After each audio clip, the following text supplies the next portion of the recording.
G'day. My name's Felix Nobis. Writers are often invited to read their own work at festivals or at book launches or university or school engagements or even on the radio. And some writers see this as a real opportunity to share their work, and some writers see it as a moment of horror. Either way, not enough writers put quite enough thought into ways in which they might prepare for such readings. And this short video sets out to put forward a couple of ideas, a few things to think about as you prepare for your reading, on the day of your reading, and during your reading. Have a think about this for a moment. You've been working on your manuscript, and you're finally finished, and you've negotiated every sentence and rewritten and redrafted the entire work. And then it's gone to an editor, and it's gone backwards and forwards, and you've fought for and defended each comma and each full stop. And then it goes to the publisher, and the publisher says it's fantastic. What should we put on the cover? And you say, whatever. And then the publisher says, well, what sort of font do you think we should use? And you say, doesn't matter. Or what sort of paper quality do you think we should use? Doesn't matter to me. Of course, we're not going to put our work forward without having put some thought into the way in which it's packaged and the way it's presented and the way it's published. And yet many writers turn up at readings without having put any thought into the way that they are publishing their words within a small context. When we read our work, we are in a way publishing our words.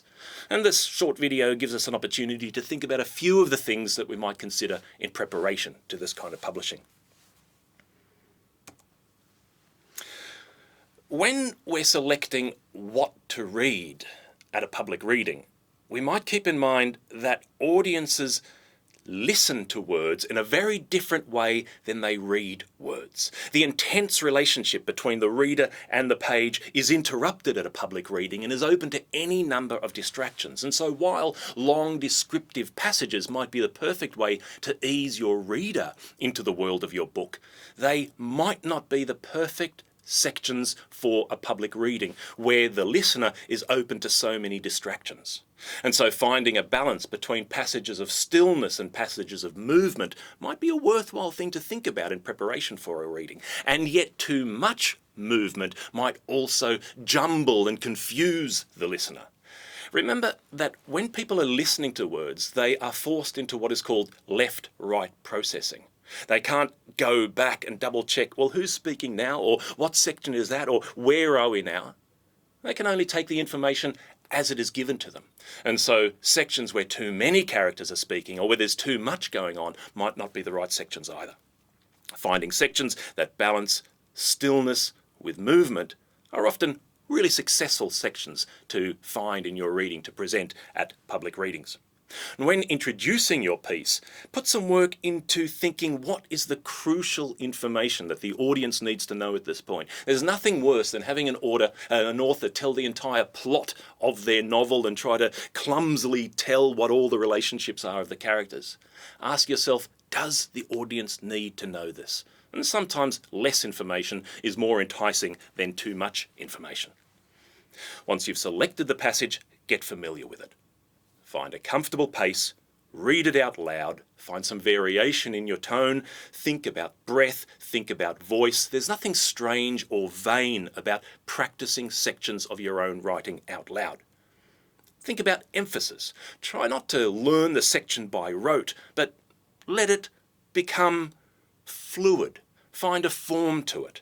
And who knows, you might even discover something in your writing that will help you in the future. Sometimes writers find themselves on stage speaking before an audience and suddenly think, if only I had thought of that beforehand. So here's 3 quick things that you might want to think about directly before the reading. A dry mouth is one of the most common complaints amongst inexperienced readers. They feel that all of a sudden their tongue is stuck to the top of their mouth and they can't get any of their words out. Of course, zipping water is going to help to some extent, although sometimes this can dry your mouth out even more, especially if there's chemicals in the water. Here's a little hint. Drinking a lot of water the day before the reading is going to help you a great deal more than drinking a pint of water during the reading.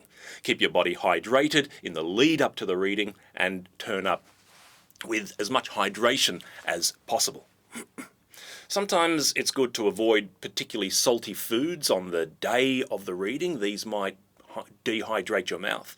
And sometimes it's even good to find a food to eat maybe 20 or 30 minutes before the reading. For me, it's an apple, something that produces a little bit of saliva. I have a little piece of apple. I find that this stimulates the saliva glands around the side of my mouth, and it just lubricates my mouth ready for a reading. Of course, I rinse my mouth out before I speak so that I don't spit bits of apple around the place when I'm speaking.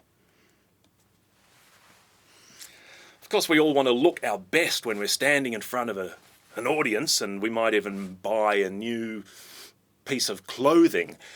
Here's a hint that might sound obvious. Practice in that clothing before you get in front of the audience. There's so many things that you're thinking about when you're speaking that the last thing you want to think about is realizing that your shirt or your dress or your shoes make it difficult to stand, or make movement difficult, or actually make sweat stains appear under your arms when you're speaking. So just do yourself a favor, have a little bit of a practice in the clothes that you're going to wear on the day. Again, it might seem artificial and strange, but there's nothing unusual about practicing within, the clothes that you're comfortable wearing. Nerves do funny things to people.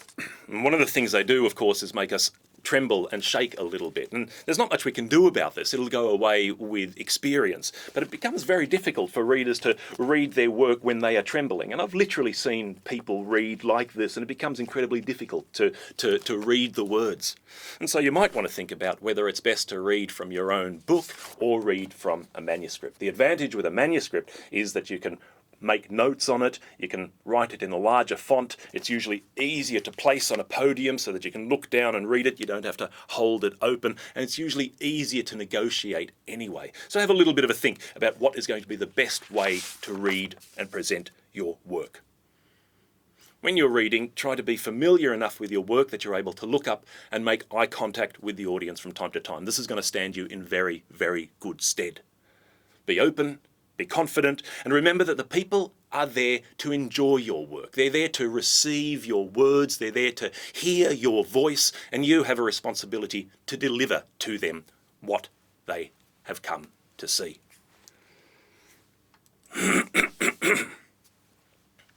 Finally, it's worth having a bit of a quick think about the reading itself. Ahead of the reading, I usually think about relaxing my upper chest and focusing my voice into a lower area of my body. So the first thing I do is a few sort of exercises to relax. I might put my shoulders forwards and backwards 3 times like that. I might give my head a little bit of a roll, and the whole time I'd be thinking about how to relax this upper area of my body and to shift my focus down into the lower part of my torso. Once I've done those exercises, I might focus on my breath. And I'd focus on locating my breath in the lower part of my torso and adjusting the focus and the tension down to my stomach, where I'm able to control the breath in a far stronger way than I am able to up here. And then I might even make a few sounds. I might breathe in and just go ha, ha, ha, ha, or longer, ha, ha, ha. And then I might turn those into vowels, into particular sounds. I might create hey, he, hi, ho, ha, he, ha, ha. And I might turn that into a little bit of a voice exercise. Hey, ha, ha, ha, hey, he, he. It might seem odd, but doing this in the days and the weeks before a reading, you'll find that you have far more control over the sounds that you're making with your mouth. Added to that, I might include consonants in order to better create the words. So I might take a few consonants that I create with my tongue up the top of my hard palate. Day, na, nay, na, na, na, day, da, da, da, tay, ta, ta, ta, lay, la, la, la. And I might combine these exercises with the vowel exercises that I put together before. So I find myself going through a little routine. Nay, na, na, na, nay, ni, ne, ne, ne, ni, nigh, ni, nigh, no, not, no, nu, na, nu. For instance, just little gymnastics to do with my tongue and my lips so that I am pronouncing my words with greater clarity when I'm speaking in front of people. And then I might do a little bit of an exercise on modulation. And this is an incredibly simple exercise to do and very, very effective. I've just chosen a little passage from Shakespeare, from Cymbeline, and it's a verse And I might recite the first few lines: "Fear no more the heat of the sun, or the furious winter's rages. Thou thy worldly task hast done, home art gone, and ta'en thy wages." And what I might do as a little exercise on the day before a reading, on the day of the reading, and half an hour before the reading, is I might just get two fingers like that and I put them into my mouth, and I might repeat those lines. And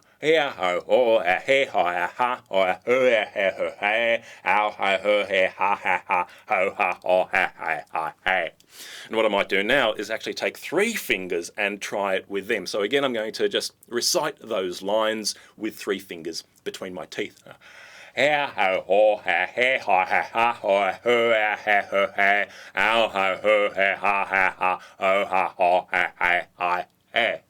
And I'm going to just reread those sections.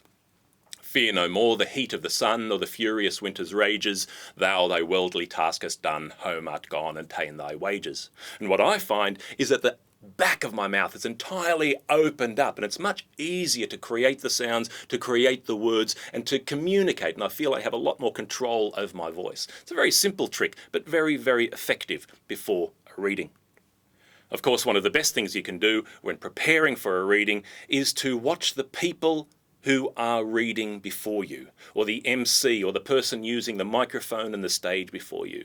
Keep an eye out for what's working for them. How close are they to the microphone? Are they too close? Are they too far away? How sensitive is the microphone? Have a little bit of a chat to the technical person beforehand. Ask them what's the best distance to be away from the microphone itself. Decide how you're going to use the podium. Leave yourself time to become familiar with the stage. And when you're reading into a microphone, try not to turn away from the microphone too often, because often your voice gets very, very quiet before you return to the microphone, and it gets quiet. And then you return to the microphone. So try to keep a consistency between your voice and the proximity to the microphone, and all of these things will help you while you're on stage, reading your work, sharing your words, and sharing your voice. I hope this has been helpful to you to some extent. The video was put together as part of the Building Blocs series for the Writers Bloc site, and it was recorded at the Arts Faculty at Monash University, where I'm a lecturer in the Centre for Theatre and Performance. I look forward to seeing you at a reading sometime. Bye.